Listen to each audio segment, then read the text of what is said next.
Setelah menyelesaikan urusannya di kantor asosiasi, Li Xin berjalan menyusuri kota sambil menimbang dalam hati apakah ia sebaiknya mengambil waktu untuk beristirahat sejenak.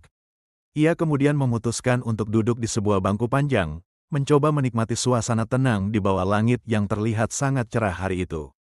Li Xin merenungkan betapa jarangnya ia bisa menikmati waktu santai dan berjemur di bawah sinar matahari seperti ini setelah sekian lama disibukkan dengan berbagai tugas. Pikirannya melayang kembali ke masa lalu saat namanya pertama kali dikenal luas sebagai Awakener Rank S yang muncul secara ajaib dan mendapat sorakan dari banyak orang. Ia juga teringat keberhasilannya dalam menutup gerbang Rank S terbalik, sebuah pencapaian besar yang telah lama menjadi impian dan harapan seluruh masyarakat Korea Selatan. Namun kemenangan itu menyisakan duka karena banyaknya rekan yang menjadi korban, serta rasa takut dalam dirinya karena kekuatan yang ia miliki justru terasa semakin ganas dan mengisolasi dirinya. Meskipun upayanya berhasil mengembalikan kedamaian bagi orang banyak, Li Xin secara pribadi masih berjuang keras karena belum mampu mengendalikan ketidakstabilan energi besar di dalam tubuhnya. Ketidakmampuan untuk menguasai energinya secara sempurna membuat ia harus terus waspada dan tidak boleh lengah sedikit pun dalam situasi apapun yang ia hadapi. Hingga beberapa waktu yang lalu, beban tanggung jawab dan risiko dari kekuatannya tersebut bahkan sempat membuat Li Xin merasa benci terhadap kemampuan Rank S yang ia miliki. Kondisinya mulai berubah setelah ia menerapkan metode hati yang lurus dan murni, yang akhirnya memungkinkan dirinya mengendalikan energi serta melewati pelindung level 0. Li Xin merasa sangat bersyukur karena sosok level 0 yang mengajarkannya metode tersebut telah menjadi penyelamat sejati dalam hidup dan pengendalian kekuatannya. Lamunannya terputus saat perhatiannya teralih kepada sosok Kang So yang sedang sibuk mengantarkan pesanan makanan di sekitar area tempatnya duduk.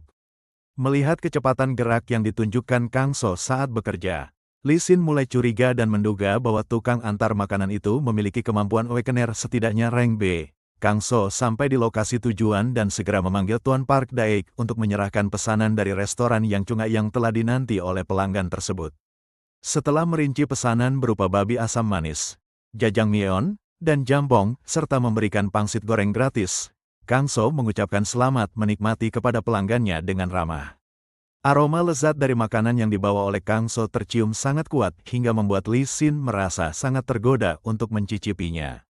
Li Xin mengingat nama restoran yang cunga yang disebutkan tadi dan memutuskan untuk segera mendatangi tempat tersebut karena lokasinya tidak jauh. Di restoran, Kang So yang baru saja kembali langsung disambut hangat oleh Jeon yang sudah menyiapkan segelas air minum untuknya. Jeon merasa heran dan memperhatikan ekspresi wajah Kang So. Ia kemudian bertanya apakah ada yang salah dengan rasa air yang diberikannya.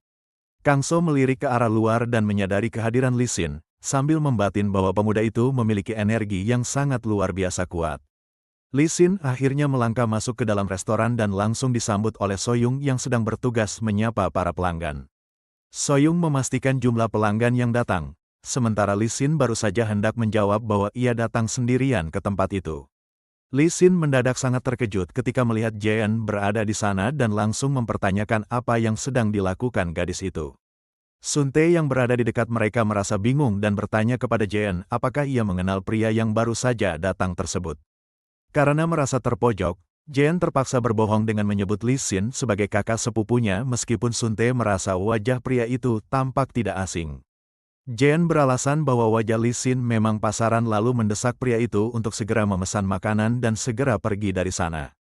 Li Xin yang menyadari situasi tersebut akhirnya setuju untuk memesan satu porsi jajangmyeon agar suasana tidak menjadi semakin canggung.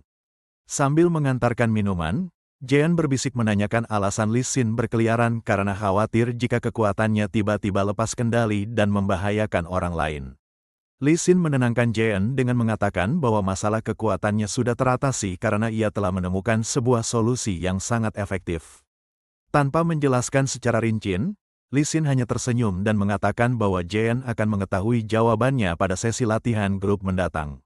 Jeon memperingatkan Li Xin agar tidak berkomentar aneh karena orang-orang di restoran hanya mengenalnya sebagai warga biasa pada umumnya. Soyoung datang membawa jajangmyeon pesanan Li Xin dan memberikan porsi ekstra karena mengira pria itu adalah benar-benar sepupu dari Jeon. Setelah menerima pesanannya dengan ramah, Li Xin pun mulai menyantap mie hitam tersebut dengan penuh semangat dan rasa lapar. Li Xin merasa sangat terkejut karena rasa makanan tersebut ternyata jauh lebih enak daripada apa yang ia bayangkan sebelumnya. Ia membatin bahwa meskipun Jajang Myeon tersebut terlihat sedikit gosong, namun rasanya tetap sangat segar dan menjadi hidangan terbaik yang pernah ia makan. Menikmati hidangan tersebut membuat Lee Sin merasa sangat bahagia karena bisa merasakan kembali kegembiraan sederhana yang sudah lama hilang dari hidupnya. Namun tiba-tiba emosi yang meluap karena rasa senang tersebut justru memicu energi di dalam tubuh Lee Sin mulai tidak terkendali. Lee Sin menjadi sangat cemas dan menyadari bahwa situasi ini sangat serius karena energi besarnya mulai bocor keluar secara perlahan. Ia sempat merasa heran dan bingung karena meski energinya bergejolak, ternyata tidak terjadi dampak kerusakan apapun pada orang-orang di sekitarnya. Lee Sin merasa lega sekaligus tidak mengerti bagaimana hal itu bisa terjadi. Sementara ia berusaha menenangkan diri di tempat duduknya. Ternyata Kang So diam-diam menggunakan energinya sendiri untuk menahan lonjakan energi Lee Sin agar tidak membahayakan pengunjung restoran yang sedang makan. Kang So merasa tertarik dengan sosok pemuda itu karena Lee Sin terbukti mampu langsung menguasai metode hati yang dikirimkan kepadanya dengan sangat baik. Kang So memuji bakat menakjubkan pria tersebut dan mulai menduga bahwa Lee Sin adalah satu-satunya Awakener rank S yang sangat terkenal itu. Setelah selesai makan, Jeon segera menyuruh Lee Sin untuk cepat pergi dan meminta agar pria itu tidak perlu datang kembali lagi. Lee Sin tiba-tiba menerima sebuah panggilan telepon penting dan segera menjawabnya dengan sopan karena ternyata yang menghubungi adalah pihak presiden. Lee Sin menjelaskan kepada Jeon bahwa presiden memanggilnya untuk segera menghadiri sebuah rapat penting yang akan segera dimulai. Sambil berpamitan, Lee Sin melambaikan tangan dan berjanji akan bertemu lagi nanti. Namun Jeon menegaskan agar mereka tidak bertemu di restoran itu lagi. Setelah Lee Sin pergi, Jeon menghela napas panjang karena merasa sangat lega rahasianya hampir saja terbongkar di depan rekan kerjanya. Jeon tersentak kaget saat menyadari Kang So sudah berdiri di belakangnya, lalu ia kembali berbohong bahwa pria tadi memang benar-benar kakak sepupunya. Sementara itu, Lee Sin telah kembali ke kantor asosiasi dan langsung menanyakan keberadaan sosok yang dicari kepada sang presiden. Presiden menyambut kedatangan Lee Sin dan menanyakan apakah ia sudah benar-benar menguasai metode hati yang lurus dan suci yang diberikan. Melihat raut wajah Lee Sin yang tampak kurang bersemangat, Presiden merasa ada sesuatu yang sedang mengganggu pikiran sang pahlawan rank S tersebut. Lee Sin mengungkapkan kekhawatirannya bahwa jika metode hebat tersebut jatuh ke tangan yang salah, dunia bisa mengalami kekacauan yang sangat besar. Presiden setuju bahwa metode itu nyata, namun ia mengaku memiliki ketakutan lain yang jauh lebih besar daripada sekadar efek samping teknik tersebut. Lee Sin menebak bahwa Presiden merasa khawatir karena mereka sama sekali tidak mengetahui tujuan asli dari Awakener level 0 yang menciptakan metode itu. Lee Sin mengakui bahwa ia merasa takut sekaligus memuja sosok level 0 tersebut, sebuah perasaan hormat yang bercampur dengan rasa ngeri yang mendalam. Di dalam hatinya, Lee Sin terus bertanya-tanya mengenai apa sebenarnya tujuan akhir yang ingin dicapai oleh sosok misterius Awakener level 0 tersebut. Beralih ke tempat lain, Myung-hee terlihat sedang sibuk berkutat dengan tumpukan pekerjaannya di meja kantor seperti rutinitas yang biasa ia jalani. Myung-jin datang menghampiri kakaknya sambil membawakan segelas minuman segar untuk membantu Myung-hee melepas penat di tengah waktu kerjanya. Myung-hee yang terlihat sangat kelelahan menerima pemberian adiknya dengan rasa terima kasih karena ia memang sedang membutuhkan asupan energi. Myung-jin menyadari bahwa kakaknya kembali mengambil jam lembur dan menanyakan apakah beban pekerjaannya belakangan ini memang sedang sangat padat. Myung-hee membenarkan hal tersebut dan menjelaskan bahwa kesibukannya meningkat karena aktivitas para irregular yang semakin aktif dalam beberapa waktu terakhir. Myung-jin menimpali dengan menyebutkan kabar bahwa sosok penjahat bernama Bomberman juga sudah mulai menunjukkan pergerakan dan kembali aktif lagi. Menurut Myung-hee, ulah Bomberman tersebut membuat para manajer keamanan merasa sangat tertekan hingga mengalami tingkat stres yang sangat tinggi. Selain itu, pihak keamanan juga mendapatkan banyak tekanan setelah adanya percobaan pembunuhan yang melibatkan kelompok Black Rose baru-baru ini. Myung-hee kemudian balik bertanya kepada adiknya, menduga Myung-jin datang jauh-jauh hanya untuk memberikannya kopi atau ada maksud tersembunyi lainnya. Myung-jin pun mulai menanyakan jadwal kegiatan Myung-hee pada Kamis sore depan untuk memastikan apakah kakaknya memiliki waktu luang atau tidak. Ternyata Myung-jin berhasil mendapatkan tiket pertunjukan balet bertajuk Shining Star dan berencana ingin mengajak Myung-hee pergi menonton bersama-sama. Myung-hee merasa tertarik dengan tawaran tersebut, namun sempat menggoda adiknya dengan menuduh Myung-jin ditolak oleh wanita lain sehingga mengajaknya pergi. Meskipun terus menggoda, Myung-hee akhirnya setuju untuk meluangkan waktu demi adiknya dan menerima ajakan menonton pertunjukan balet tersebut. Myung-jin mengingatkan kakaknya dengan sungguh-sungguh agar tidak melupakan janji mereka dan segera menandai jadwal tersebut di kalender pribadinya. Myung-hee menuruti permintaan adiknya dan langsung memberikan tanda pada kalender agar rencana menonton balet mereka tidak terlewatkan. Sebelum pergi, Myung-jin menggunakan kemampuan penyembuhan khususnya untuk membantu memulihkan kondisi fisik Myung-hee agar kembali bugar setelah bekerja keras. Myung-hee merasa tubuhnya kembali segar berkat bantuan adiknya dan mengucapkan terima kasih sebelum Myung-jin berpamitan untuk segera pergi. Pada hari Kamis yang dijanjikan, terlihat keluarga dari restoran yang cungat termasuk Kang So juga sudah bersiap-siap dengan pakaian rapi untuk menonton pertunjukan yang sama. Ha-yong dengan penuh semangat memamerkan pakaian yang dikenakannya sambil bertanya kepada ayah dan pamannya apakah ia terlihat cantik hari itu. Sun-tae memuji kecantikan Ha-yong, sementara Kang So pun ikut menimpali dengan menyebut penampilan gadis kecil itu benar-benar sangat menggemaskan. So-young kemudian beralih memberikan pujian kepada Sun-tae karena suaminya tersebut terlihat jauh lebih rapi dan berbeda dari biasanya. Sun-tae merasa bahwa justru Kang So yang terlihat sangat keren hari itu. Sebuah pendapat yang langsung disetujui oleh Ha-yong dengan penuh antusias. Kang So menanggapi pujian dari keluarga tersebut dengan rendah hati sambil memberikan senyuman dan ucapan terima kasih kepada mereka. Sun-tae mulai bergurau tentang adanya bahaya yang mungkin muncul, membuat Kang So merasa heran dan bertanya-tanya apakah ada sesuatu yang aneh. So-young menjelaskan bahwa bahaya yang dimaksud adalah ketampanan Kang So yang pasti akan menarik terlalu banyak perhatian orang di tempat umum. Setelah saling melempar pujian, Sun-tae akhirnya mengajak seluruh anggota keluarganya untuk segera berangkat agar tidak terlambat menuju lokasi pertunjukan. Sepanjang perjalanan menuju tempat pertunjukan balet, Kang So memang benar-benar menjadi pusat perhatian orang-orang yang berpapasan dengannya di jalanan.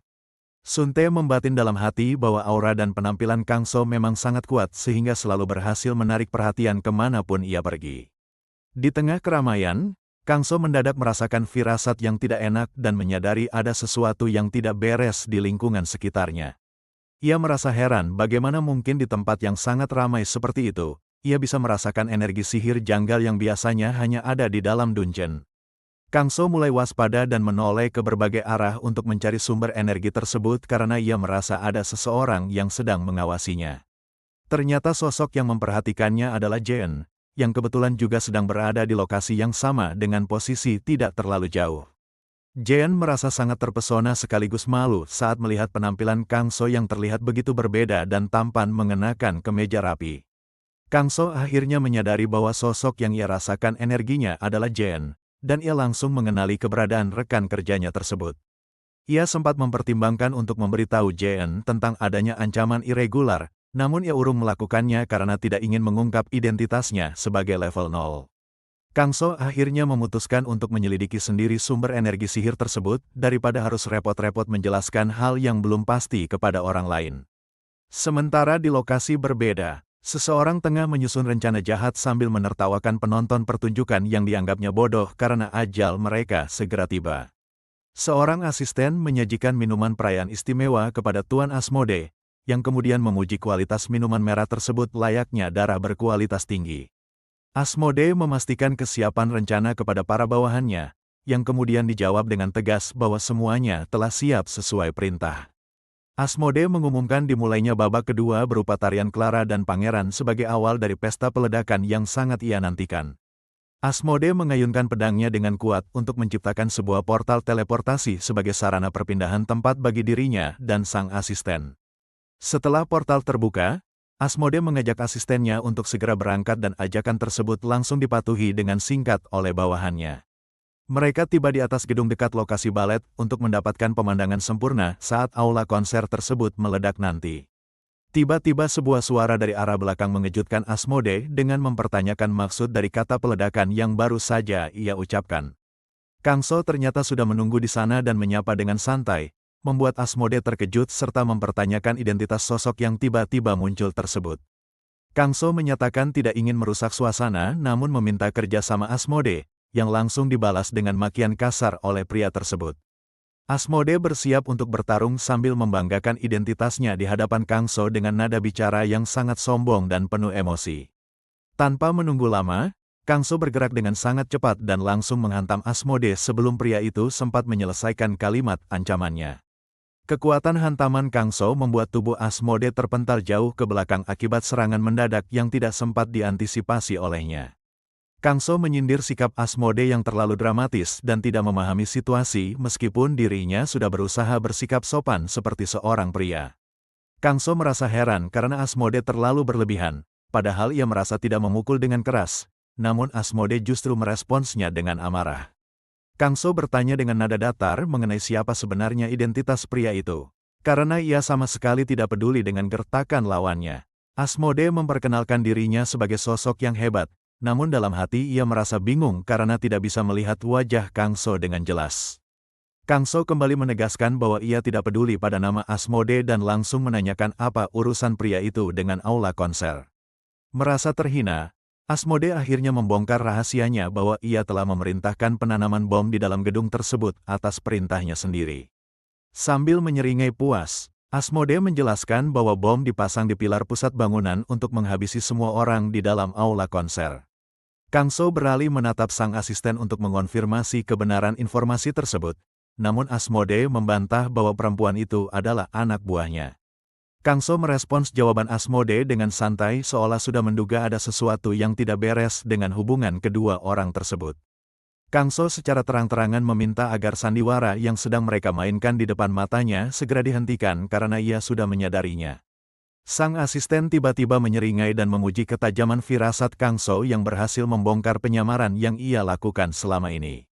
Perempuan itu mengaku sudah bosan berpura-pura menjadi seorang sekretaris dan merasa ini adalah waktu yang tepat untuk menunjukkan jati diri aslinya. Asmodee yang asli merasa sangat bingung dan terkejut mendengar ucapan asistennya yang menyebutkan tentang adanya sebuah sandiwara rahasia. Tanpa ragu sedikit pun, sang asisten langsung menusuk dada Asmodee menggunakan senjata tajam hingga pria itu tidak berdaya. Setelah merebut pedang dan identitas nama Asmodee, perempuan itu menghina pria tersebut karena dianggap terlalu lemah untuk memegang gelar sehebat itu. Asmodee terkapar bersimbah darah sementara sang asisten mengucapkan selamat tidur dengan nada mengejek kepada pria yang baru saja dikhianatinya. Kang So kembali melontarkan pertanyaan mengenai identitas asli dari sosok asisten yang baru saja melakukan tindakan kejam di hadapannya tersebut. Perempuan itu menyatakan bahwa dialah Asmodee yang asli dan mengakui bahwa pria idiot yang baru saja ia bunuh hanyalah sebuah kedok. Kang So langsung melesat menyerang untuk memastikan apakah perempuan inilah dalang sebenarnya di balik rencana peledakan aula konser tersebut. Serangan fisik yang dilancarkan Kang So ternyata gagal mengenai sasaran karena tubuh perempuan itu terasa kosong seperti hanya memukul udara. Dalam hatinya, Kang So mulai menganalisis situasi dan curiga bahwa sosok yang ia hadapi saat ini merupakan sebuah ilusi sihir. Asmodee tiba-tiba muncul di belakang Kang So dan memberikan pujian atas kecepatan gerak yang dimiliki oleh pemuda tersebut.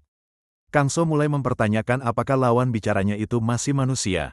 Namun Asmodee justru menganggap pertanyaan itu sangat tidak sopan bagi seorang gadis. Asmodee memilih untuk tetap merahasiakan identitasnya dan berjanji akan memberitahukannya jika mereka berkesempatan untuk bertemu kembali di lain waktu. Sambil memegang pedang artefaknya, Asmodee mulai membuka sebuah portal dimensi untuk melarikan diri dari jangkauan Kang So yang dianggapnya merepotkan. Meskipun gagal menyaksikan pertunjukan, Asmodee mengaku memaafkan Kang So karena menganggap pemuda tersebut adalah tipe pria yang ia sukai. Asmodee bersiap masuk ke dalam portal sambil melambaikan tangan sebagai tanda perpisahan terakhir kepada Kang So sebelum ia menghilang.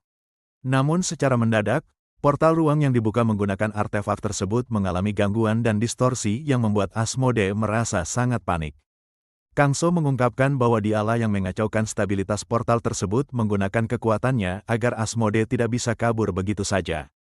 Kang So menganalogikan kemampuan Asmodee sebagai pembelah ruang, sementara dirinya memiliki kemampuan untuk menjahit kembali ruang yang telah terbelah tersebut. Melihat kemampuan Kang So yang bisa memanipulasi ruang, Asmodee mulai merasa cemas dan menyadari bahwa pemuda di depannya sangat berbahaya. Kang So kembali meluncurkan serangan fisik. Namun tubuh Asmodee lagi-lagi berubah menjadi seperti asap yang sulit untuk disentuh. Asmodee berusaha tetap tenang dan berencana untuk melarikan diri menggunakan wujud tak kasat matanya agar terhindar dari serangan fisik Kang So. Kang So memperingatkan lawannya agar berhenti menggunakan trik murahan yang dianggapnya sudah tidak berguna lagi dalam pertarungan tersebut. Tanpa memberikan celah sedikit pun, Kang So terus melancarkan rangkaian pukulan beruntun ke arah posisi Asmodee berada saat itu. Asmodee merasa sangat tertekan karena meski dalam kondisi tak kasat mata, ia masih bisa merasakan dampak pukulan Kang So yang sangat kuat. Durasi kemampuan menghilangnya akhirnya habis dan Asmodee menyesali level kekuatannya yang belum cukup tinggi untuk menghadapi musuh sekuat Kang So. Kang So segera melancarkan tendangan keras yang menghantam tubuh Asmodee hingga ia terpental cukup jauh. Setelah melihat darah hitam yang keluar, Kang So meyakini bahwa sosok di depannya bukanlah manusia biasa melainkan iblis berwujud manusia. Dalam kepanikannya, Asmodee menyadari bahwa posisi dirinya benar-benar terkunci dan tidak ada celah sedikit pun untuk melarikan diri dari Kang So. Asmodee mulai mempertimbangkan untuk menggunakan metode terakhir yang sangat berisiko karena merasa sudah tidak memiliki pilihan lain lagi. Kang So mempertanyakan identitas asli lawannya karena merasakan aura yang luar biasa, namun Asmodee justru balik bertanya apakah nyawanya akan diampuni. Saat Kang So memastikan apakah itu sebuah permohonan ampun, Asmodee dengan angkuh menyatakan bahwa hal tersebut tidak mungkin terjadi. Secara mengejutkan, Asmodee tiba-tiba menusukkan pedang ke dadanya sendiri sebagai tindakan yang tidak terduga di hadapan Kang So. Kang So menduga bahwa Asmodee memilih untuk mengakhiri hidupnya sendiri demi menjaga kerahasiaan identitas aslinya agar tidak terbongkar. Sambil menahan sakit, Asmodee memberikan jawaban ambigu yang mengisyaratkan bahwa apa yang dilihat Kang So mungkin bukanlah kenyataan yang sebenarnya. Asmodee mengucapkan salam perpisahan terakhir kepada Kang So dengan nada mengejek sebelum sosoknya menghilang sepenuhnya dari tempat itu.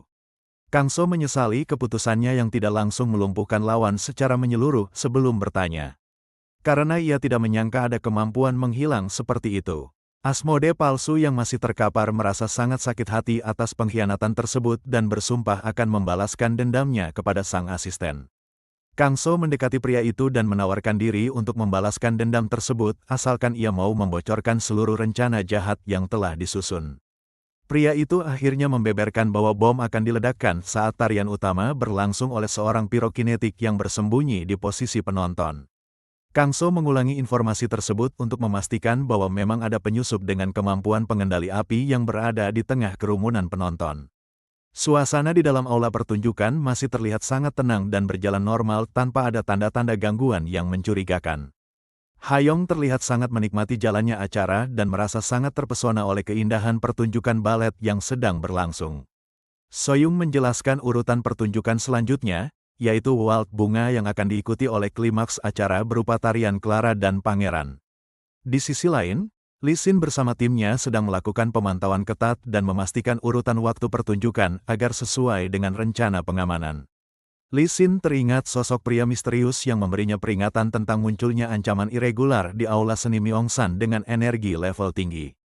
Ia juga mengenang perkataan presiden yang sangat mempercayai informasi dari pria tersebut meskipun sumber datanya tidak diketahui secara pasti. Lee Sin menjalankan perintah untuk membawa para eksekusioner guna menangani situasi tanpa perlu khawatir akan adanya gangguan dari pihak lain. Berdasarkan analisis energi sihir dan cetak biru bangunan, Lee Sin berhasil mendeteksi keberadaan sesuatu yang mencurigakan di sekitar ruang utilitas. Lee Sin segera memerintahkan seluruh pasukannya untuk memprioritaskan evakuasi para penonton agar terhindar dari bahaya yang mungkin muncul. Pasukan bergerak dengan sangat cepat menuju area bangku penonton untuk membawa warga sipil keluar dari gedung demi keamanan mereka. Lee Sin merasa sangat terbantu oleh bantuan cetak biru dari Presiden Asosiasi karena berhasil memangkas waktu pencarian mereka secara signifikan. Langkah Lee Sin terhenti ketika ia melihat seorang pria yang berjaga di depan sebuah ruangan dengan pancaran energi sihir yang sangat mencurigakan. Pria penjaga tersebut mencoba menghalangi jalan dengan mengatakan bahwa area itu terbatas dan meminta tim Lee Sin untuk segera pergi. Tanpa banyak bicara, Lee Sin langsung melancarkan serangan fisik yang kuat hingga pria penjaga tersebut terpental masuk ke dalam ruangan utilitas. Orang-orang yang berada di dalam ruangan tersebut langsung terkejut dan bersiap dalam posisi waspada saat melihat rekan mereka dihajar. Lee Sin dengan tegas menyatakan identitasnya sebagai pihak berwenang yang datang untuk menangkap mereka semua atas tindakan ilegal yang direncanakan. Tim Lee Sin berhasil melumpuhkan orang-orang di dalam ruangan dengan sangat mudah karena kemampuan lawan yang dianggap tidak terlalu kuat.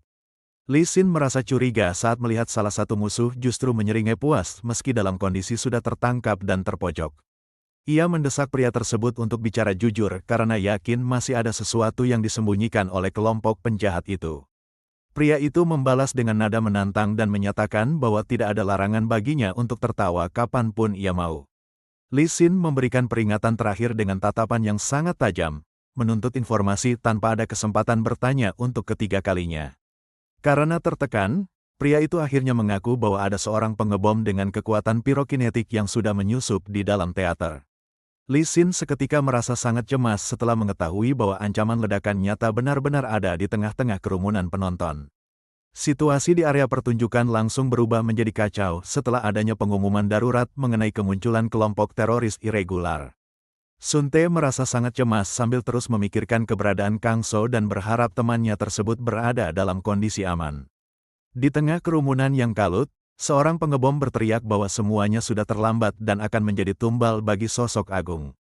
Pengebom tersebut meledakkan diri tanpa ragu, memicu kepanikan luar biasa karena orang-orang menyadari bahwa pelaku adalah seorang irregular. Sun Te berusaha sekuat tenaga melindungi keluarganya di tengah kekacauan sambil berharap ada seseorang yang datang untuk menolong mereka. Kang So akhirnya tiba di lokasi dan langsung menanyakan kondisi Sun Te, yang membuat Sun Te terkejut melihat kehadirannya yang tiba-tiba. Anggota irregular lainnya mengancam bahwa tidak ada yang bisa kabur dan memerintahkan semua orang untuk diam menjadi tumbal. Li Xin bersama tim penyelamat mengalami kesulitan untuk masuk ke area karena pintu teater terkunci rapat dan sulit digerakkan. Li Xin akhirnya memutuskan untuk mendobrak pintu tersebut secara paksa agar tim penyelamat bisa segera masuk ke dalam teater. Tim penyelamat segera menangkap para irregular dan memberitahu bahwa rekan-rekan mereka di ruang utilitas juga sudah diamankan. Orang-orang di lokasi menyadari kehadiran Li Xin dan mulai berseru bahwa dia adalah hunter kelas S yang sangat terkenal. Seorang irregular yang tersisa menolak menyerah dan berniat meledakkan diri demi membawa Li Xin mati bersamanya. Pria tersebut mengaku sebagai bomberman generasi kedua dan bersiap memicu ledakan besar demi tujuan kelompoknya. Li Xin merasa sangat cemas karena ia menyadari bahwa ledakan tersebut akan sangat sulit untuk ditahan jika sampai terjadi. Membunuh pelaku pun tidak akan berguna, karena kekuatan ledakan tersebut tetap tidak akan bisa dihentikan begitu sudah terpicu. Secara tiba-tiba, sebuah energi misterius muncul membungkus setiap peledak yang ada di lokasi kejadian untuk menstabilkan area tersebut. Li Xin menyadari bahwa energi itu bekerja sangat efisien karena mampu menghapus dampak ledakan seolah-olah kejadian itu tidak pernah ada. Akibat peledak yang tidak terpicu oleh energi tersebut, tubuh bomberman itu justru berakhir terbakar karena kekuatannya sendiri yang tertahan. Li Xin menyimpulkan bahwa pria tersebut menderita luka bakar serius akibat memaksakan seluruh kekuatan internalnya secara sekaligus. Li Xin menanyakan peluang hidup pelaku, yang kemudian dijawab oleh petugas bahwa pria itu masih bernapas namun butuh perawatan segera. Myung Jin dari Silver Tower datang tepat waktu dan menawarkan bantuan untuk menyembuhkan luka-luka bomberman tersebut. Proses penyembuhan pun langsung dimulai oleh Myung Jin untuk menyelamatkan nyawa bomberman yang sudah tidak berdaya itu. Melihat situasi sudah terkendali, Kang So memberikan isyarat acungan jempol kepada Li Xin dari kejauhan sebagai tanda apresiasi. Li Xin hanya bisa tersenyum canggung sambil bertanya-tanya dalam hati apakah pria misterius itu baru saja menguji dirinya. Li Xin teringat bahwa energi yang barusan ia rasakan sama persis dengan kejadian di restoran Cina, sehingga ia yakin Kang So adalah pelakunya. Di luar gedung, Hayong menangis sedih karena merasa kecewa tidak bisa melihat kelanjutan pertunjukan tarian Clara akibat kekacauan tersebut. Penari Clara menghampiri Hayong dan menawarkan diri untuk menunjukkan sisa pertunjukan secara khusus kepada gadis kecil tersebut. Hayong menyambut tawaran tersebut dengan sangat gembira, sementara sang penari bersiap memulai gerakannya. Tim penari mulai melakukan tarian terakhir mereka di area terbuka tersebut untuk memenuhi keinginan Hayong yang sempat tertunda. Meski tanpa panggung dan hanya diterangi cahaya bulan, tim Shining Star menyajikan pertunjukan luar biasa yang terasa lebih spektakuler. Setelah suasana tenang, Li Xin segera menghampiri Kang So dan memohon dengan sangat antusias agar diterima menjadi muridnya. Li Xin menunjukkan ekspresi penuh harap dan kesungguhan agar Kang So bersedia melatihnya secara langsung. Kang So merasa permintaan Li Xin tersebut sedikit merepotkan baginya karena ia tidak menduga akan diminta menjadi seorang guru. Keesokan harinya, Li Xin secara mengejutkan sudah muncul di tempat kerja Kang So untuk menagih jawaban atas permintaannya. Kang So terkejut dengan kedatangan Li Xin yang begitu cepat, meski ia sudah menduga pria itu pasti akan mencarinya suatu saat nanti. Kang So meminta Lee Sin untuk tidak membahas masalah kekuatan di tempat umum dan mengajak bertemu di lokasi sepi esok harinya. Sesuai kesepakatan, mereka berdua akhirnya berpindah ke sebuah tempat yang sunyi agar bisa berbicara lebih leluasa tanpa gangguan. Kang So meminta maaf karena telah merepotkan Lee Sin, namun Lee Sin merasa sangat senang bisa meluangkan waktu bertemu dengannya. Lee Sin berterima kasih karena informasi dari Kang So telah membantunya mencegah kecelakaan besar, meski ia masih terus dipanggil guru. Lee Sin menjelaskan bahwa metode yang diajarkan Kang So telah mengubah hidupnya secara total sehingga ia menganggap Kang So sebagai penyelamatnya. Lee Sin juga meminta maaf atas sikap tidak sopannya ketika Kang So pertama kali mendatangi rumahnya untuk memberikan peringatan. Momen tersebut teringat kembali saat Kang So datang menemui Lee Sin untuk memberikan informasi penting terkait serangan teroris irregular. Pada saat itu, Lee Sin merasa curiga dan bertanya-tanya bagaimana Kang So bisa mengetahui identitas serta lokasi tempat tinggalnya. Kang So memperingatkan bahwa akan ada serangan irregular di aula seni Myeongsan yang mengancam nyawa ratusan warga sipil. Lee Sin awalnya meragukan informasi tersebut dan mempertanyakan alasan mengapa Kang So memilih datang kepadanya untuk meminta bantuan. Kang So menjelaskan bahwa ia datang karena hanya Lee Sin, yang telah mencapai tingkatan Awakener level 0, yang mampu menghentikan ancaman tersebut.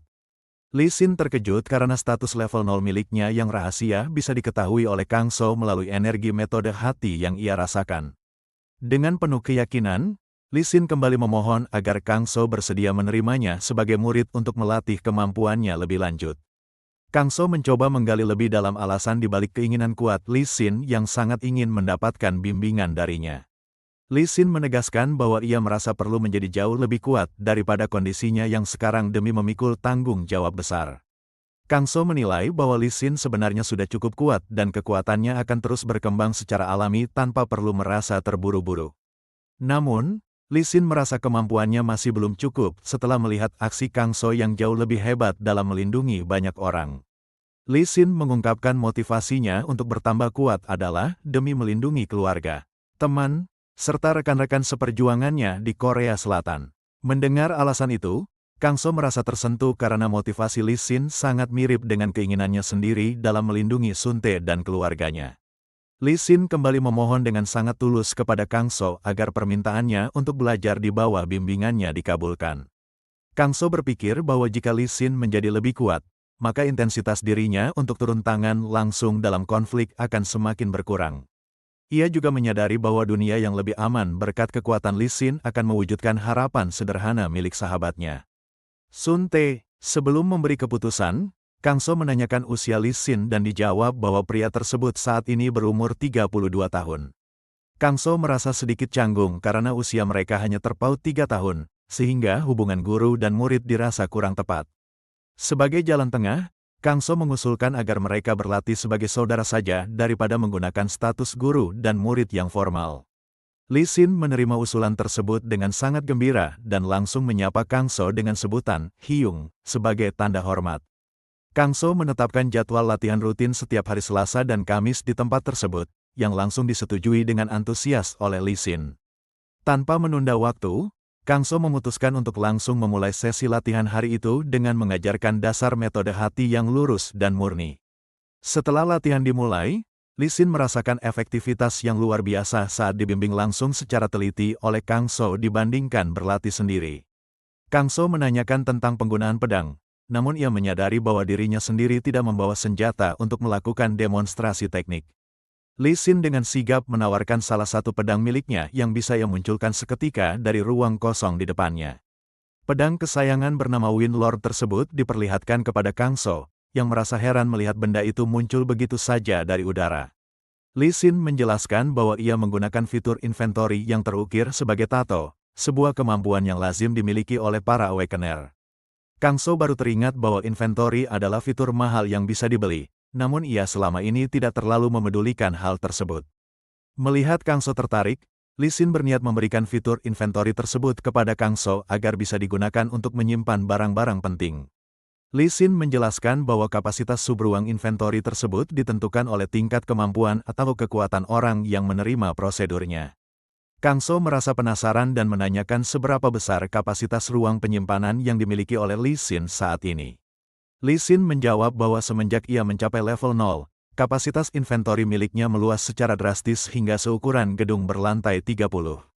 Kang So kemudian menanyakan kemungkinan bagi pemiliknya untuk bisa masuk secara fisik ke dalam ruang subruang yang ada di inventori tersebut.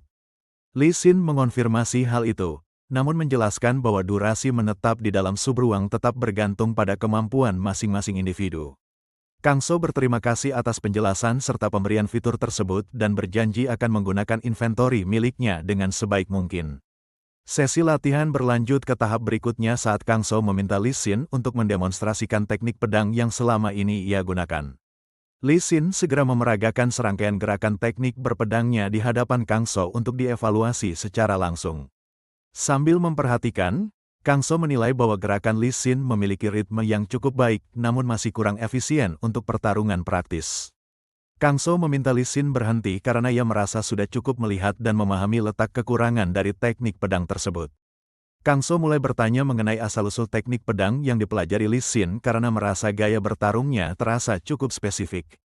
Lee Sin menjelaskan bahwa ia mempelajari teknik tersebut di pusat pelatihan hunter dan teknik itu dikenal dengan nama gaya Mangeom.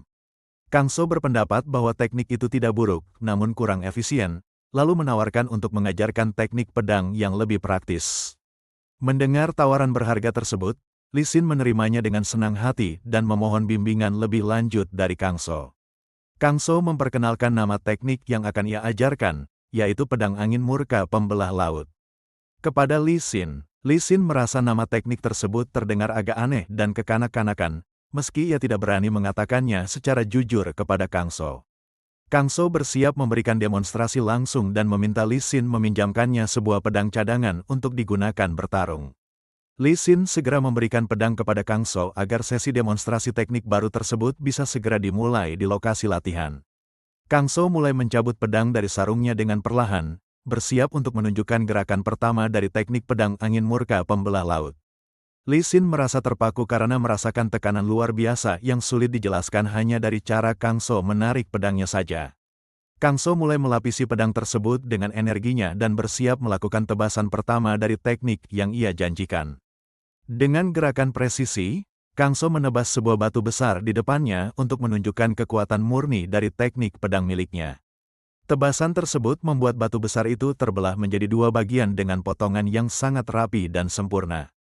Lee Sin sangat tercengang melihat betapa mulusnya pedang tersebut memotong material keras tanpa hambatan sedikitpun.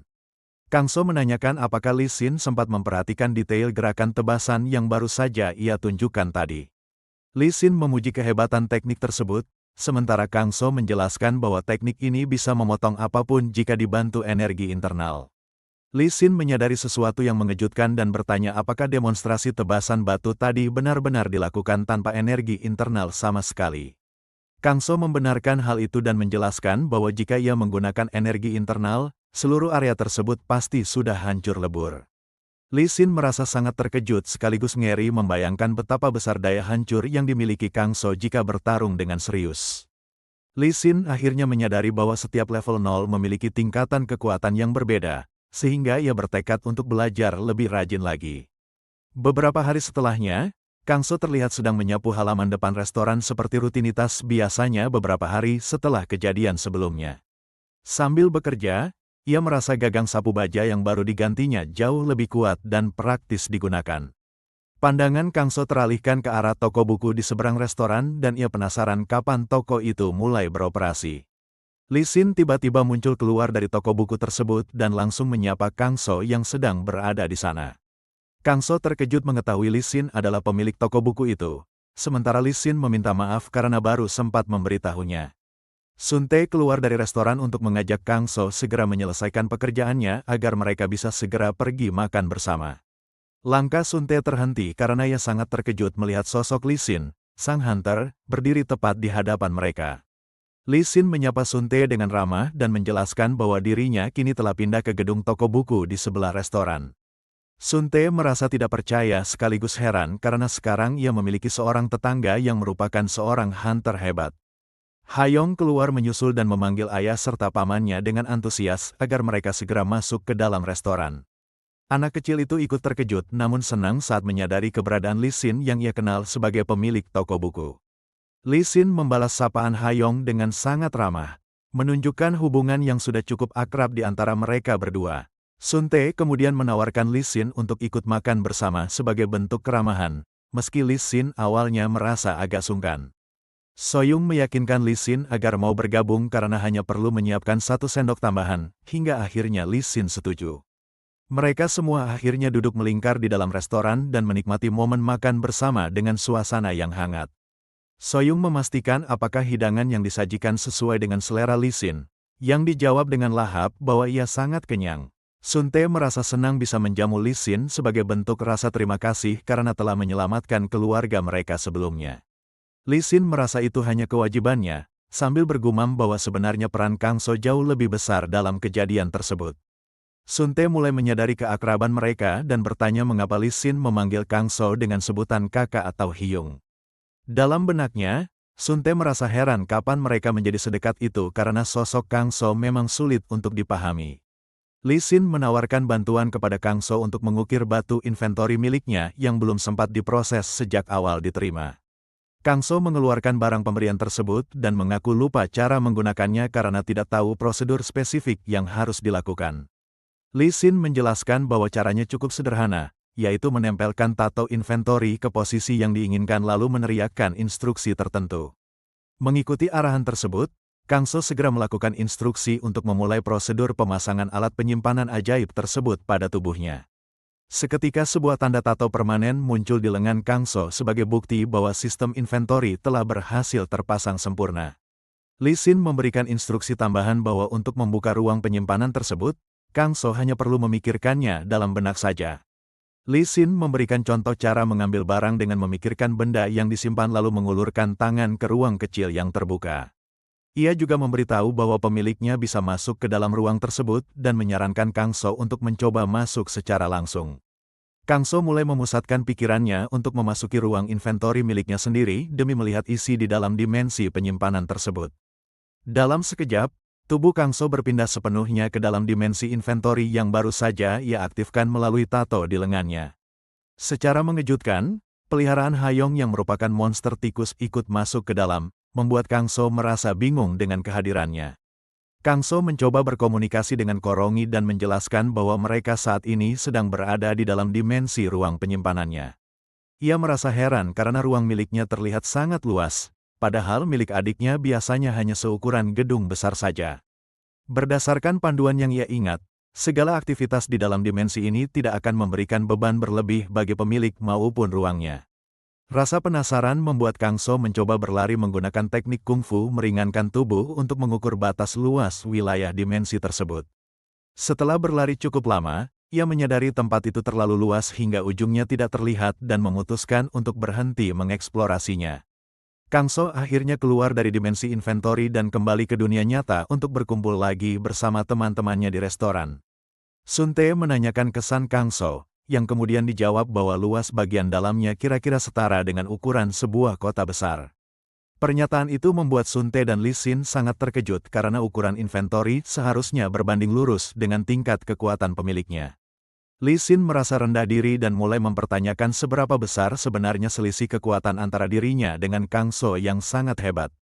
Meski luas, Kang So merasa dimensi itu terlalu kosong dan tampak mengerikan karena tidak ada tempat sedikit pun untuk beristirahat. Li Xin menyarankan penggunaan batu magic control yang bisa digunakan untuk menghias dan membangun gedung sesuai selera di dalam inventori. Kang So memastikan apakah batu yang dimaksud berasal dari monster atau magic beast yang biasanya ditemukan di lokasi-lokasi tertentu. Li Xin menjelaskan bahwa selain dari gerbang resmi, monster liar yang belum diproses banyak ditemukan di wilayah Provinsi Gangwon. Mendengar informasi tentang keberadaan monster liar yang tidak bertuan, Kang So mulai tertarik untuk memburu mereka demi mendapatkan batu tersebut. Li Xin menjelaskan bahwa monster di luar gerbang tidak dimiliki siapapun dan ia akan senang jika ada yang membantu menanganinya. Kang So setuju untuk pergi bersama Li Xin guna memburu makhluk tersebut agar bisa mengisi stok barang di dalam ruang inventori miliknya. Sun Te merasa heran karena meski monster di Gangwon terkenal sangat kuat, ia justru merasa kasihan pada monster yang akan dihadapi Kang So. Beberapa hari kemudian, Hayong mendatangi ayahnya dengan penuh semangat dan menyatakan keinginannya untuk mulai belajar menari balet. Suntae sempat terkejut mendengar permintaan tiba-tiba dari putrinya yang ingin menekuni bidang seni tari tersebut.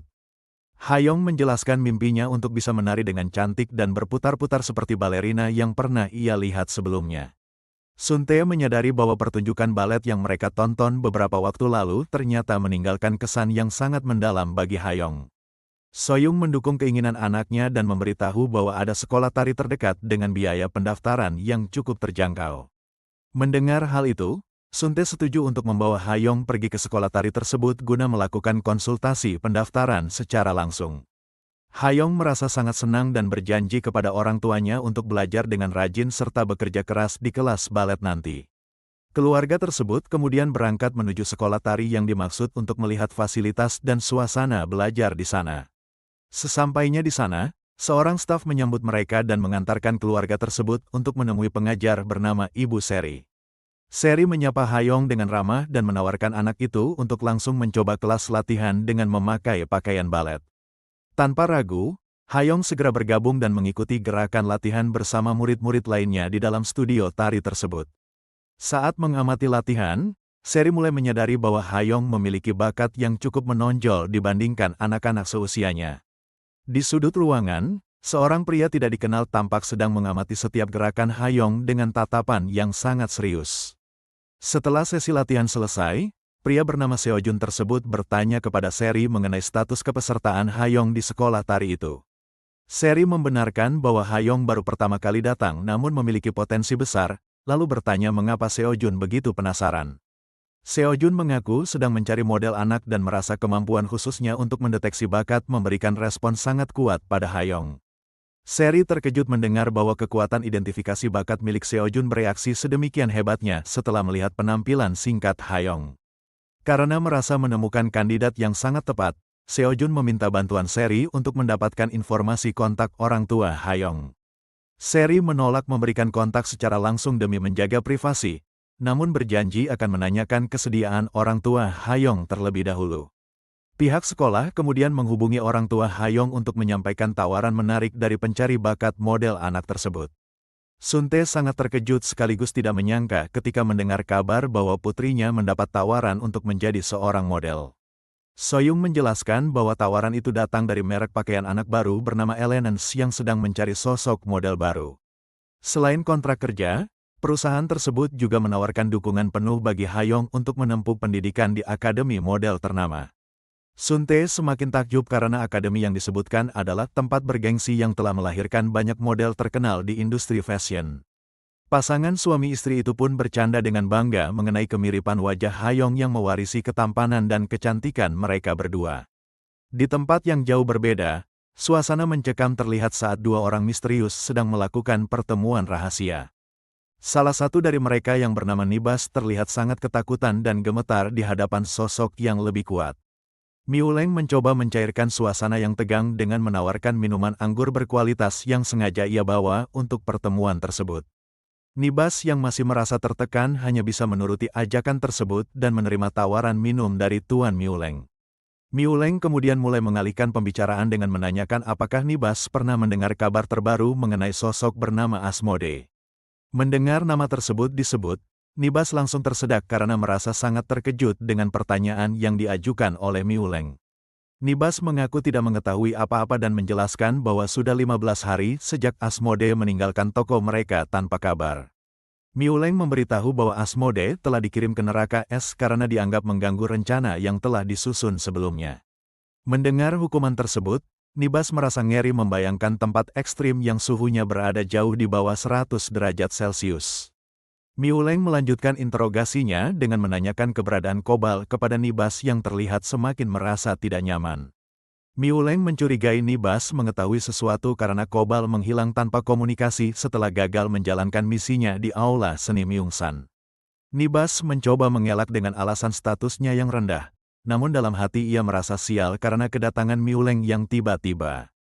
Miuleng tidak serta-merta percaya pada jawaban tersebut dan menatap Nibas dengan penuh keraguan untuk menggali informasi lebih dalam.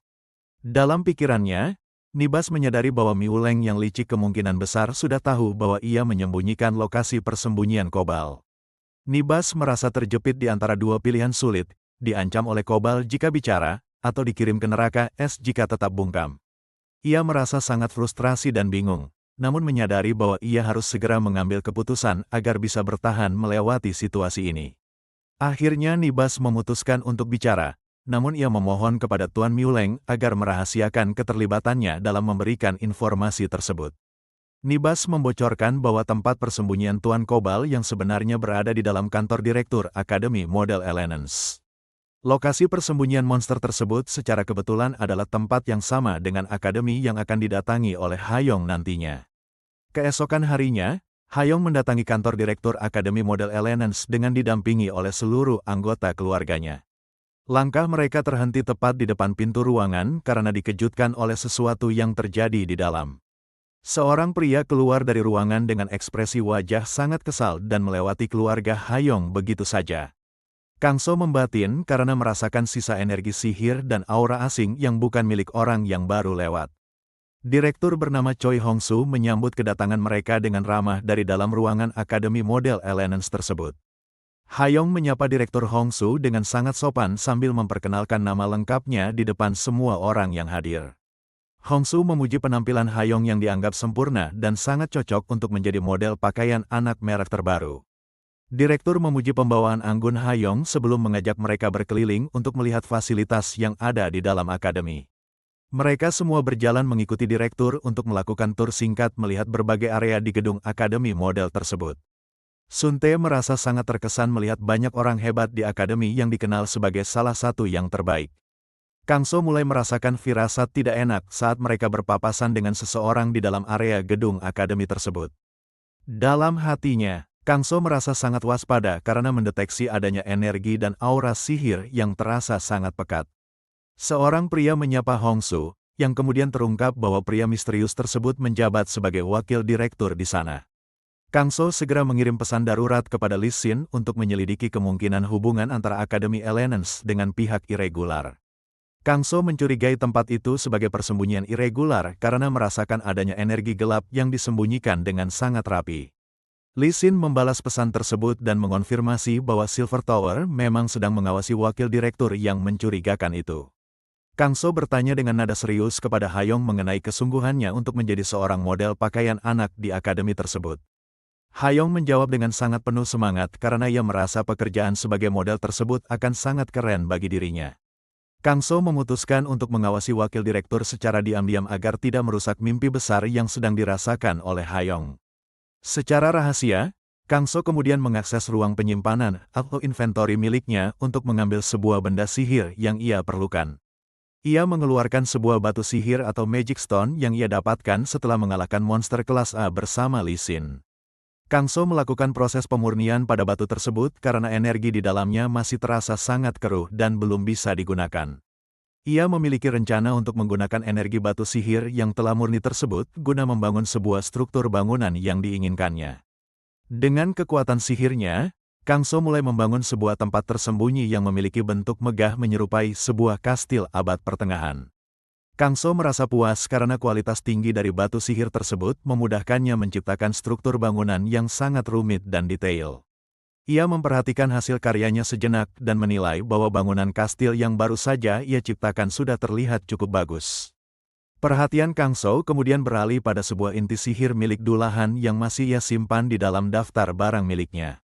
Ia menyadari adanya kemiripan antara energi gelap milik Dulahan dan Asmodee dengan energi yang ia rasakan dari wakil direktur. Kangso mulai menganalisis kemungkinan bahwa sosok seperti Asmodee sebenarnya adalah seorang iblis yang menggunakan wujud manusia di dunia nyata. Ia meragukan hal tersebut karena Asmodee tidak memiliki insting menghancur, meskipun kekuatannya sudah hampir menyentuh level S yang sangat tinggi. Muncul kekhawatiran dalam benak Kangso bahwa jika makhluk kuat seperti itu bermunculan dalam jumlah besar, keselamatan negara akan sangat terancam. Meskipun situasinya terlihat genting, Kangso memilih untuk tetap tenang dan terus memantau perkembangan situasi tanpa terburu-buru mengambil tindakan drastis. Sesaat kemudian, Kangso menyudahi urusannya dan segera keluar dari ruang penyimpanan untuk kembali bergabung dengan anggota keluarga yang lain. Sun Tae mendatangi Kangso dengan ekspresi penuh haru setelah ia berhasil menyelesaikan semua urusan kontrak pemodelan milik Hayong bersama Jen. Kang So menanyakan kepastian kontrak tersebut dan Sun Tae menjelaskan bahwa Hayong harus menghadiri acara peluncuran produk pada minggu depan. Mengetahui jadwal yang cukup mendesak, Sun Tae mengabarkan bahwa Hayong sudah diminta untuk mulai mengikuti gladi panggung sejak esok hari. Kang So menanyakan durasi kontrak tersebut dan Sun Tae menjawab bahwa pihak akademi awalnya meminta kontrak eksklusif selama 1 tahun penuh.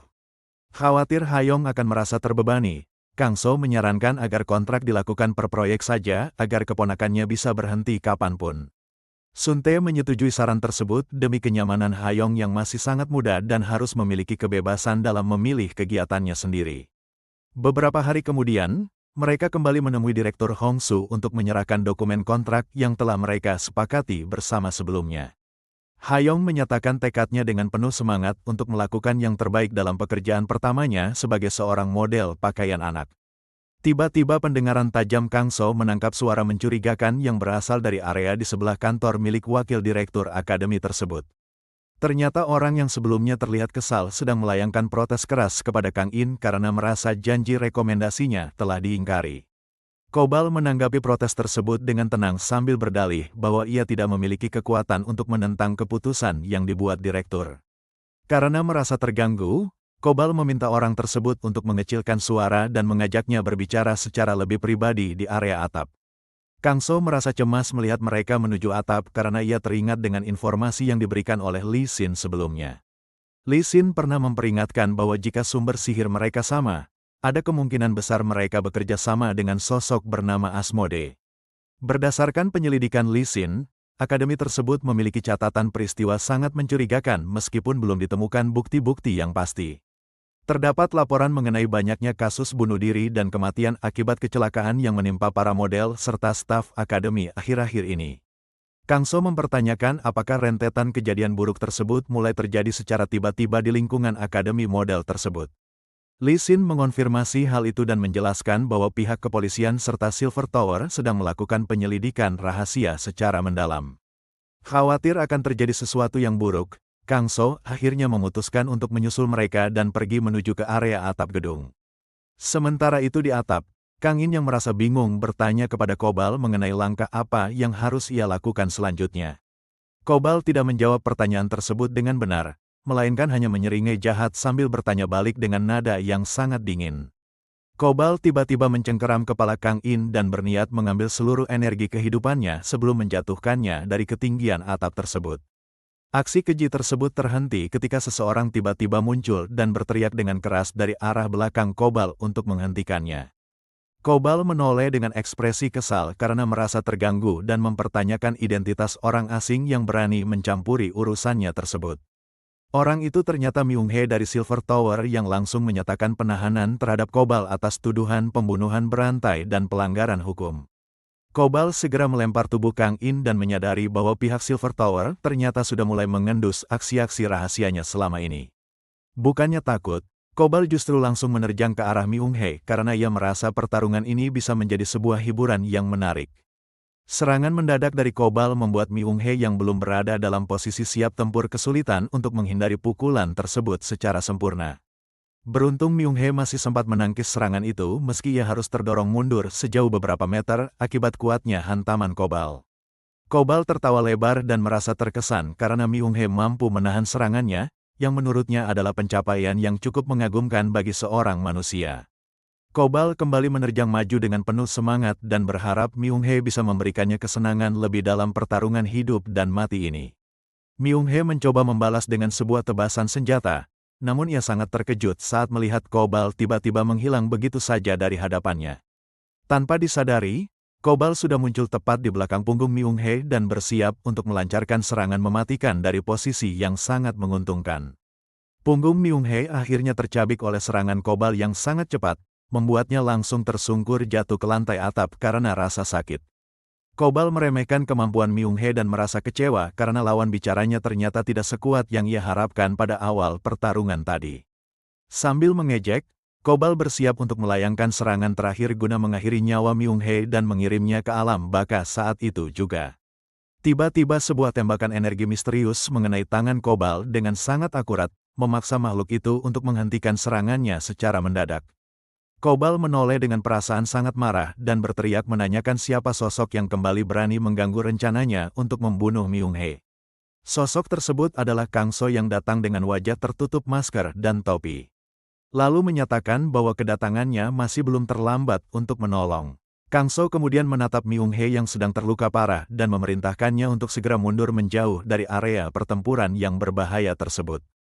Kobal yang sudah kehilangan kesabaran langsung menerjang ke arah Kang So sambil melontarkan kata-kata kasar karena merasa sangat terhina oleh kehadirannya. Namun, serangan Kobal hanya mengenai bayangan kosong karena Kang So berhasil menghilang secara misterius tepat saat cakaran maut itu akan mengenainya. Kobal menjadi sangat kebingungan karena area di sekitarnya tiba-tiba tertutup oleh kepulan asap yang sangat tebal. Ia menoleh ke arah Myung-hye dan Kang In berada, namun menyadari bahwa kedua orang tersebut sudah menghilang dari lokasi. Kobal berteriak dengan sangat marah dan memaki sosok misterius yang dianggapnya licin karena telah membawa lari mangsanya.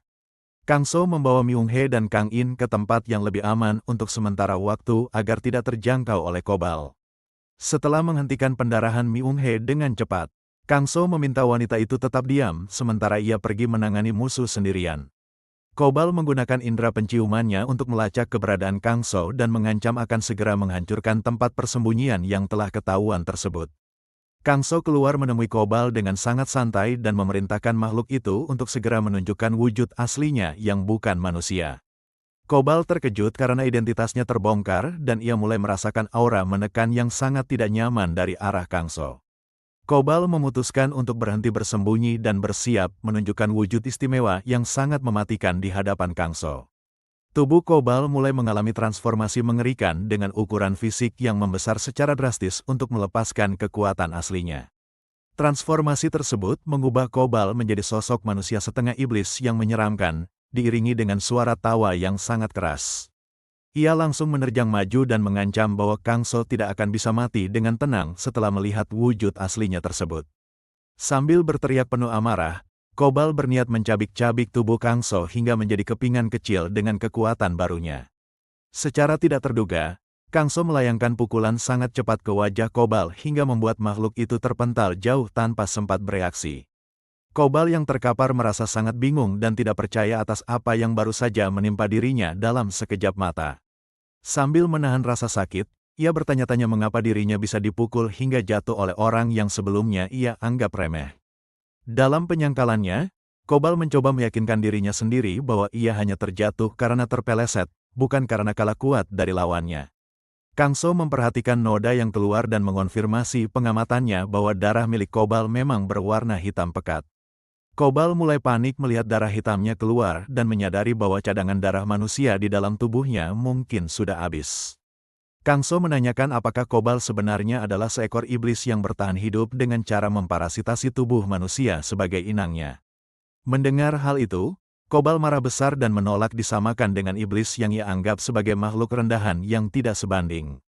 Kobal kembali melakukan transformasi tingkat lanjut yang mengubah wujudnya menjadi seekor serigala raksasa dengan aura yang jauh lebih kuat. Ia mengklaim bahwa kekalahan sebelumnya hanyalah karena ia lengah, dan wujud sempurna ini akan menjadi akhir riwayat bagi Kang So. Serigala raksasa itu kembali menyerang dengan kecepatan yang jauh lebih tinggi dari sebelumnya untuk mengejutkan pertahanan milik Kang So. Dengan penuh keyakinan, Kobal melancarkan serangan terakhir ke arah Kang So sambil berteriak memerintahkan lawannya tersebut untuk segera mati. Kang So dengan sangat mudah menghentikan seluruh momentum serangan tersebut hanya dengan menangkap cakaran besar Kobal menggunakan satu tangannya. Tanpa memberikan kesempatan melawan, Kang So memelintir tangan Kobal hingga makhluk tersebut mengerang kesakitan karena tulang-tulangnya yang dipaksa bergeser.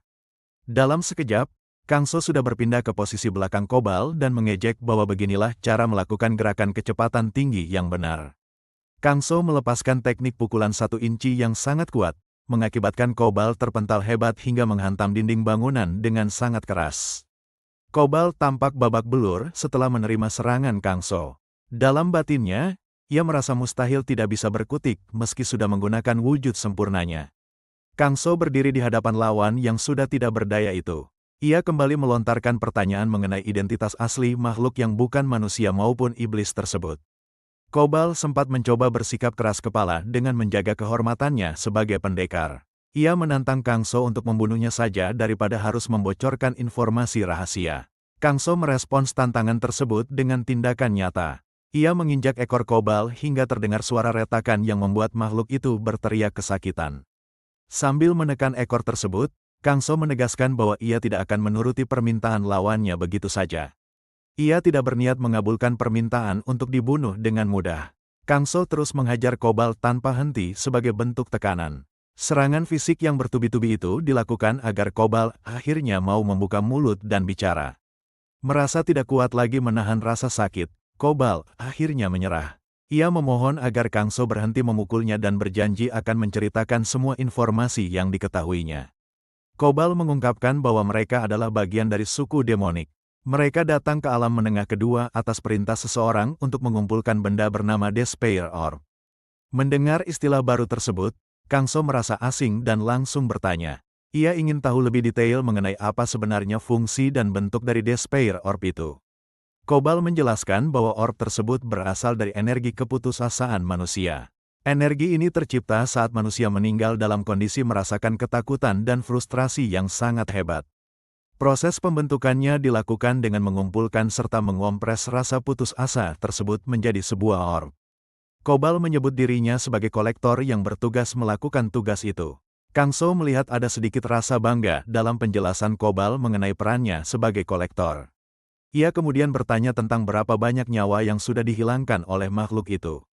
Dengan nada ketakutan, Kobal mencoba membela diri. Ia mengaku belum membunuh banyak orang dan mengatakan bahwa petugas lain telah merenggut nyawa jauh lebih banyak darinya. Kang So langsung mencekik leher Kobal tanpa ragu sedikitpun. Kobal pun memohon ampun dengan alasan hanya menuruti perintah dan berjanji tidak akan berburu lagi di daerah tersebut. Kang So menegaskan bahwa alasan Kobal untuk meminta ampun sangatlah salah.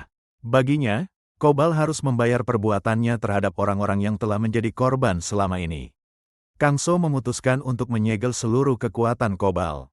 Hal ini dilakukan agar makhluk tersebut tidak akan pernah bisa melukai siapapun lagi di masa depan.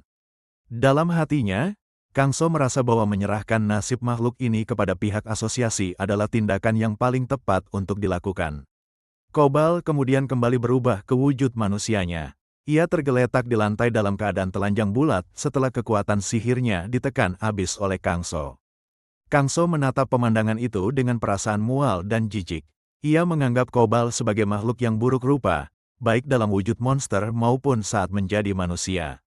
Setelah merasa situasi sudah benar-benar aman, Myung Hye keluar dari tempat persembunyiannya. Namun, Kang So segera memperingatkannya agar tidak banyak bergerak agar luka-lukanya tidak semakin parah. Myung Hye menepis kekhawatiran itu karena rasa penasarannya jauh lebih besar. Ia bertanya dengan ragu apakah sosok di depannya ini adalah Awakener level 0 yang legendaris. Kang So menjawab pertanyaan itu dengan tenang dan singkat. Ia membenarkan bahwa orang-orang memang sering memanggil dirinya dengan sebutan Awakener level 0 tersebut. Mendengar konfirmasi langsung, Myung Hye merasa dugaannya benar. Namun sebelum pembicaraan berlanjut, Kang So memotongnya karena ada sebuah permintaan yang ingin ia sampaikan. Kang So meminta Myung Hye untuk merahasiakan pertemuan mereka. Ia ingin Myung Hye berpura-pura tidak pernah melihatnya berada di lokasi kejadian tersebut. Myung Hye sempat merasa heran dan bertanya mengapa Kang So lebih memilih untuk tetap tidak diketahui. Ia merasa kekuatan sebesar itu seharusnya mendapatkan pengakuan yang layak. Kang So menjelaskan bahwa ia sudah sangat puas dengan kehidupannya saat ini. Ia mengaku sudah muak dengan pemikiran tentang pengorbanan diri demi kepentingan orang banyak.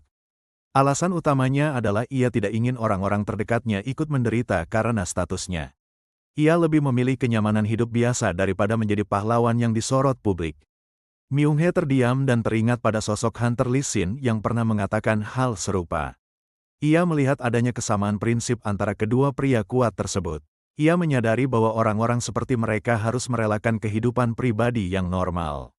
Semuanya dilakukan hanya demi memikul tanggung jawab melindungi orang lain dari bayang-bayang. Meski asosiasi sangat membutuhkan rekan sekuat level 0, Myung Hye merasa tidak tega.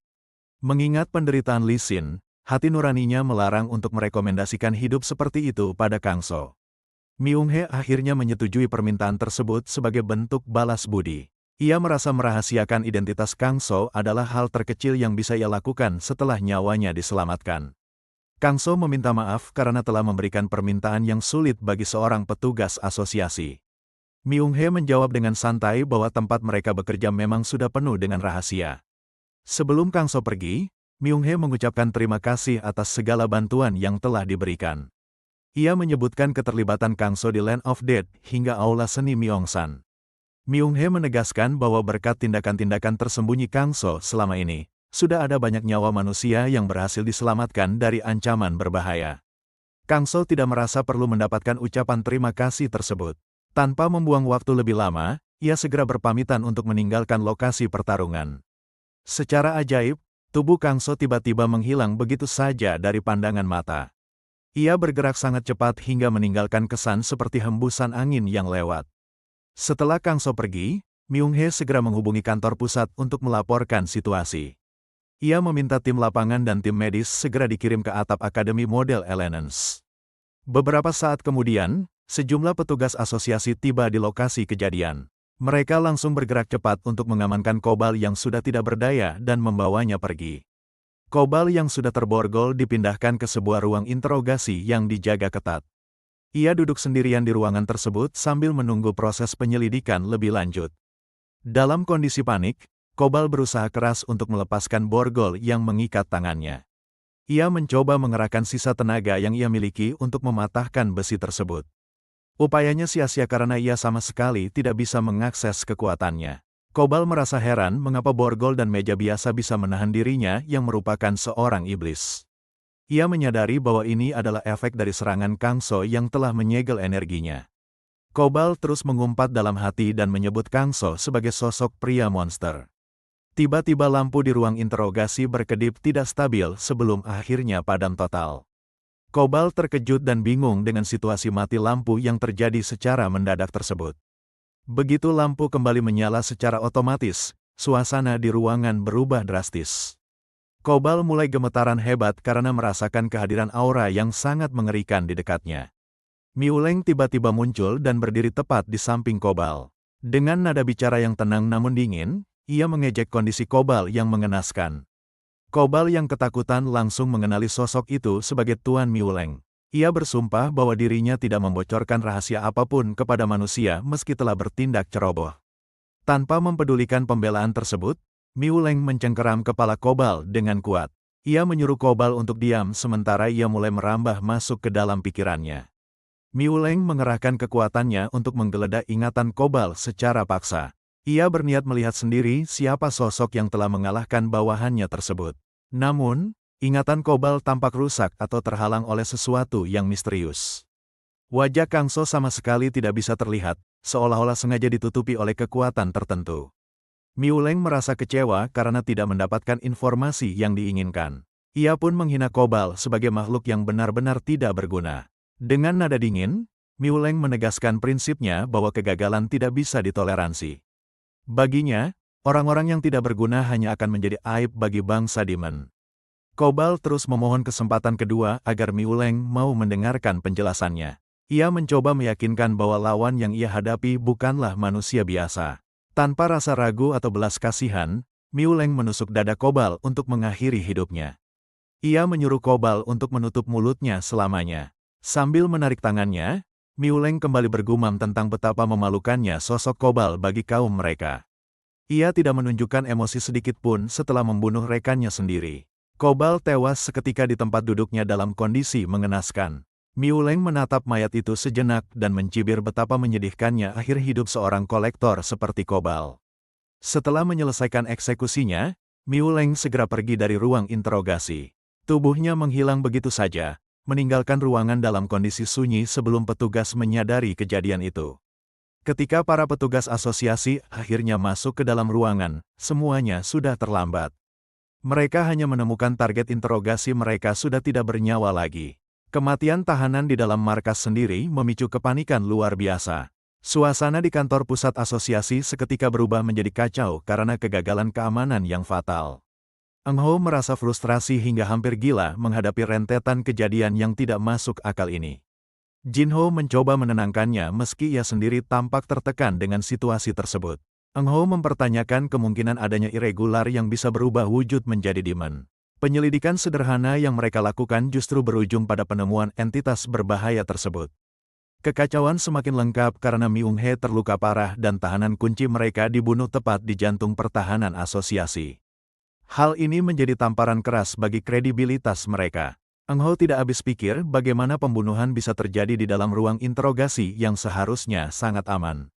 Jin-ho hanya bisa bersyukur karena setidaknya Myung-hee berhasil kembali dalam keadaan hidup. Mengingat kemampuan bertarung Myung-hee yang lumayan, Eun-ho menyadari betapa berbahayanya situasi di lapangan tadi. Jin-ho mengiyakan bahwa ancaman yang mereka hadapi memang luar biasa. Jin-ho mengungkapkan hasil penyelidikan jejak pertarungan yang ditemukan di atap akademi. Data menunjukkan bahwa Kobal memiliki kekuatan tempur yang setara dengan Awakener level S. Eun-ho terkejut mendengar fakta bahwa lawan mereka adalah level S. Ia bingung bagaimana bisa Myung-hee yang terluka parah mampu melumpuhkan makhluk sekuat itu sendirian. Jin-ho menambahkan poin yang lebih mengejutkan lagi dalam laporannya. Pelaku tidak hanya mengalahkan si Demon, tetapi juga berhasil memblokir seluruh aliran energinya secara total. Hanya Myung-hee, si irregular, dan satu warga sipil yang ditemukan di lokasi kejadian. Eun-ho merasa mustahil jika Myung-hee sendirian mampu membuat level S benar-benar tidak berdaya. Eun-ho mulai mencurigai adanya keterlibatan pihak luar yang tidak terduga. Ia menduga ada sosok misterius yang kekuatannya jauh melampaui standar level S yang pernah mereka tahu. Jin-ho menyimpulkan dengan yakin bahwa Myung-hee pasti telah bertemu dengan sosok legendaris tersebut. Ia percaya bahwa Awakener level 0 itulah yang sebenarnya telah menuntaskan situasi.